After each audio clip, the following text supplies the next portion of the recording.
We're live. I haven't been thinking about the car business or marketing very much over the past 3 days. I've just been enjoying the 3 day weekend.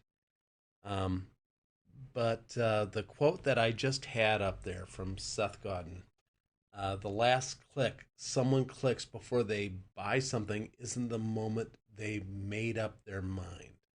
Let's take a look at this again. I firmly believe this is true, and in no other business is this more true than the car business. Um, and there's a lot of reasons behind this, and we'll talk about this in just a minute. But I think this is a truism that we need to really pay attention to.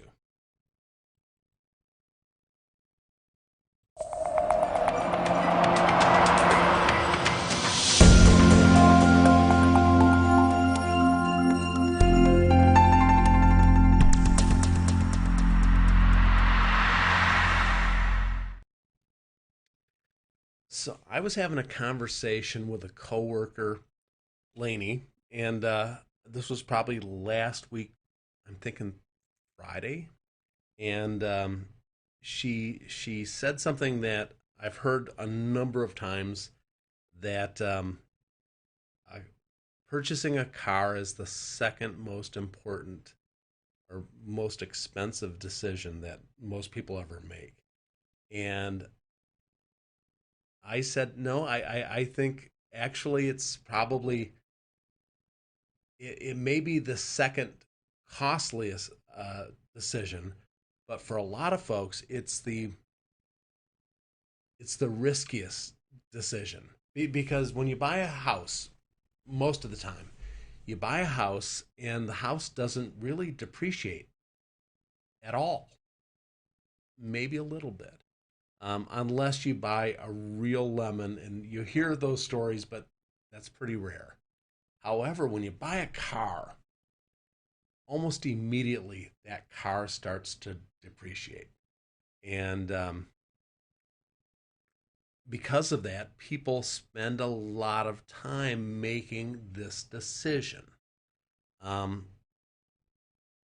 I was I was kind of roped into a discussion in a Facebook group earlier last week, and a BDC person, I don't know if it was a manager or BDC rep, um, said something about leads, and I understand if you're working in a BDC and your job is to handle leads, that yeah, I understand that job, but most consumers never submit a lead. And I think when you're looking at the business from that perspective, everything is kind of a sprint. From the time a lead is submitted, you want to get the customer in, you want to sell a car, and that's your job, and that's it's a real job. Um, but that sprint part of the race, and actually the analogy is probably closer to if you're running a marathon or a 10K, the kick at the end, the last part where you've saved some energy and you can speed up and you can give it all at the end. um, or I think the BDC's role is probably the third leg of a relay. Um, that's getting the customer into the store, turning them over to the salesperson at a lot of stores. That would be kind of the third leg of a relay. But a lot of work, a lot of stuff has to happen before that customer decides to walk in, or submit a lead. And I think this is what is going on when Seth says the last click someone clicks before they buy something isn't the moment they've made up their mind. Um, I think a lot of consumers have done a lot of research before they ever made a decision. And quite often, the price conscious consumers will double check the pricing one last time before they either pick up the phone, drive to the dealership, or submit a lead. And I think those conscious consumers are probably going to check some of the more price centric websites right before they make the final decision. But the steps that they took before that, figuring out that you have the right car, that you are a reputable dealership, your pricing is pretty much in line with what they're hoping for. All of those things probably or may have happened on websites that you're not even giving any sort of credit, um, not really acknowledging that they did their job. Um, so things like the dealership's reputation, salesperson's reputations make a huge difference. And earlier this month, I was talking about, excuse me, I was talking about staying in the game. And I think a lot of dealerships, if they're not paying attention all the way through that shopper's process, they're not realizing that they got knocked out because of something that they didn't even pay attention to. And it could be their 3.2 star rating on DealerRater or Google.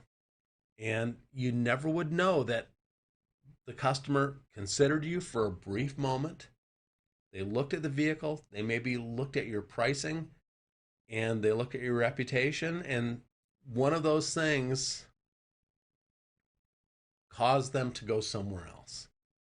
Um, so that kind of hidden um, stuff really matters to consumers. And so when I said earlier in the month that I see my job in a lot of ways is to keep you in the game as long as possible. And if you can make it to the end, um, that means you've made it down to the short list of maybe 2, 3 cars, 1 or 2 dealers. That gives you the opportunity. I know, back when I started in the business, um, customers used to go out, drive from store to store to store on a Saturday. They would visit a half dozen stores. Now all the data tells us that the average consumer goes into 1, 2, maybe 3 stores, maybe, and you don't have as many opportunities in person. Um, the good news is when you do have that opportunity, they're not entirely committed, but they're mostly committed. Yeah, they've already made up their mind to a certain extent. This is your business to lose at that point. So I think if we can go back to the idea of realizing that this is a long journey, it's a marathon rather than a sprint, and everything that you do before the customer ever makes contact with you matters. So I'll leave you with this one more time.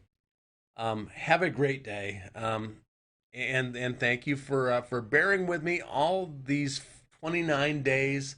Um, I'll continue posting videos after the 31st, but I've been really happy that I was able to post something every day for the past 29 days. Thank you so much.